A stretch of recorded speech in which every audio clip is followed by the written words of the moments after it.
Hey guys, another Phoenix Guide to Dungeon Runs. You've probably figured out it's Skaz again, and it's another Shadowlands dungeon. Friendly reminder that these are still in beta, and they could change. Let's go looking for some pants though. Today's dungeon is the last of the, quote, not locked behind item level dungeons. And just to expand on that a bit, is letting you know that while leveling, you'll have access to 4 dungeons from the realms of the Shadowlands. Plaguefall, the Mists of Tyrna's Scythe, the Necrotic Wake, and this one, the Halls of Atonement. You can check out the other dungeons mentioned on my page. The other 4 dungeons, which will also be released over the coming week or two, will be locked behind a small item level requirement and can only be accessed at maximum level.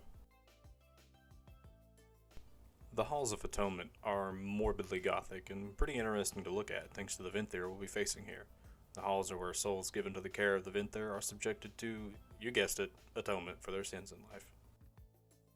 Now, a particular mob worth noting before we ever get to the bosses are the depraved Houndmasters. While not terribly dangerous on their own, they usually have a couple of vicious Gargan, which will cause a stacking bleed effect to their target, and they can also be enraged by the Houndmaster.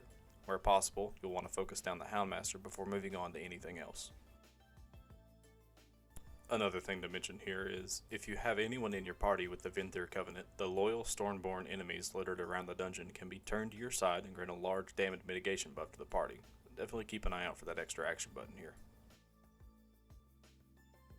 Now, for the meat with our veggies, a boss. Hawkeyes is a Sinstone monstrosity ready to inflict some damage and convince you to atone.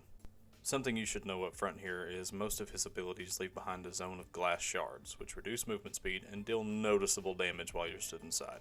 Just watch for anything on the ground and you'll be fine here. Tanks and melee will want to watch for Crumbling Slam, since it deals massive physical damage to anyone within 6 yards and leaves behind a zone of shards. Healers and range DPS will want to keep an eye out for Sinlight Visions, as it affects a random player with a fear effect and sends them running. I am almost positive this is dispellable, but don't quote me on that. The third ability, Refracted Sinlight, is very similar to the eye beams from N'Zoth. The Sinlight shoots from the boss in a straight line and spins around him. Make sure to position yourselves and not get hit, because it hurts quite a lot. Now it can rotate back the other way, so definitely keep an eye out. Another ability to keep an eye out throughout the entire fight is an instant cast called Heave Debris. Now this throws debris at a random player, dealing hefty damage within 6 yards of impact and leaves a zone of shards. The easiest way to counter this mechanic is simply not stack too tight and you'll be alright. After making your way through some trash, you'll come upon a seemingly innocent door to click on that starts the second encounter, Echelon. Echelon is a Stoneborn held in reserve for especially nasty situations, but little does he know who came knocking today. Blood Torrent will be the first ability seen, which targets a player and drops a pool of blood on them. Watch for the swirly, move away from the puddle, or you'll start taking some pretty noticeable damage. Curse of Stone is cast when the boss reaches 100 energy. This slows players over 5 seconds before applying a debuff called Turn to Stone. This roots you completely, so make sure you aren't anywhere near anything that could be potentially dangerous. The next few abilities work in tandem, so pay attention here. Stonecall summons Undying Stone Fiends that swarm players. Tanks will want to pick these up and DPS will want to focus these down once they are grouped. As they start dying, healers will want to keep an eye on party health as the Stone Fiends explode in light nature damage when they reach 0 health. However, they aren't quite dead, as they begin regenerating their health with full immunity until refilled and ready to fight again. The way around this is when a player is targeted with Stone Shattering Leap to run into the pile of Stone Fiends and destroy them completely as long as they are quote-unquote dead. The third boss, High Adjudicator Elise, is limited space and maximum mechanic. Throughout the fight, she will have 2 abilities to interrupt, Bolt of Power and Volley of Power. Bolt hits the current target, while Volley hits 3 random players. It's very simple to handle, as long as you keep an interrupt rotation going throughout the fight. Another one to watch throughout is an instant cast that summons a Ghastly Parishioner that targets a random player and fixates on them. The Parishioner also radiates hard-hitting shadow damage every second that it is active, so healers will want to keep an eye as best as possible here. The way to handle this mechanic is by the fixated target running behind one of the lanterns in the room and dragging it inside, ending the mechanic and putting a stop to the group damage. Anima Fountain is the last ability here. This drops blood anima on players and deals damage to anyone caught inside.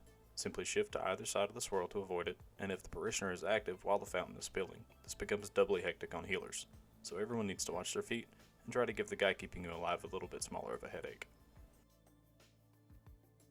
After Elise and stepping through the mirror, you'll find yourself in the Sanctuary of Souls. Ignore everything I do in this video, because my prior experience in this dungeon, you could simply line of sight everything I'm about to explain, but now you can't. Inquisitor Saigar waits at the end of the sanctuary, chanting behind an altar to a crowd of tormented souls. The souls are low health and neutral enemies until the Inquisitor casts Dark Communion. This leeches health from the souls and turns them hostile, requiring the tank to pick them up.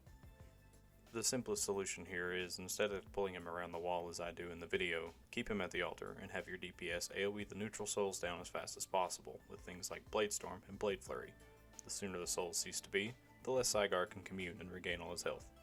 If you're not a fan of the easy way, you could always just face tank the Inquisitor until he leeches every soul in the room, but this could take quite some time, so your call here. After the sanctuary, Lord Chamberlain eagerly awaits your presence.